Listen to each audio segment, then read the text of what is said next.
السلام علیکم ورحمت الله وبرکاتہ. زه یم طیب خان د تور غر نه. دا موږ اخري چړۍ ته راورسېدو د شیرګل سر ته.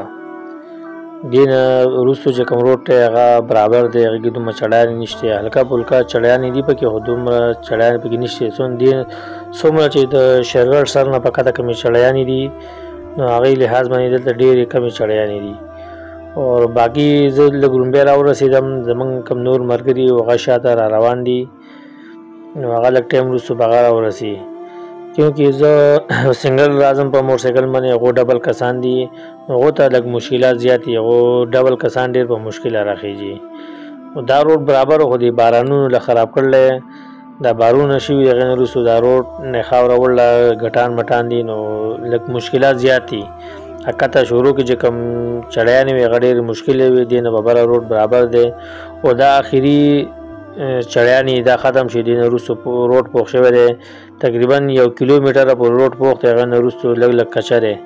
او بیا هغې لږ کچه روډ نه چې تېر شي هغې نه وروستو بیا روډ پوخ دی. دا نور ملګري راورسېدو شاته را روان دي، کته ښکارېږي سکرین باندې، دا تاسو وګورئ د دې روډ معاینه واخلئ. لهنه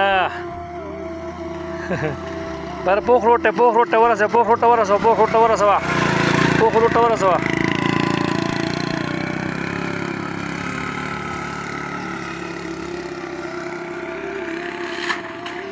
رو رو رو الله رو رو گزاره کوه، گزاره کوه.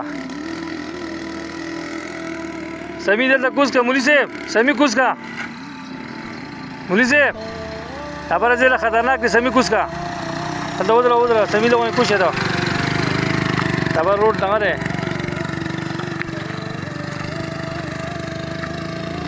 دا کچه روډ موږ د خیره سره پار کړو، اوس به انشاءالله پوخ روډ ته راورسېدو. منیز الله ولې کوم بیرینګ د څه شي ټیرو ټیر صحیح دی، دا زه ټول جوړ به کوو، دا ته سنګل شه وارث به ماته شي. دا اوس روډ مخې ته برابر دی، زموږ د بل ملګري موټرسایکل هم بیرینګ مات کو.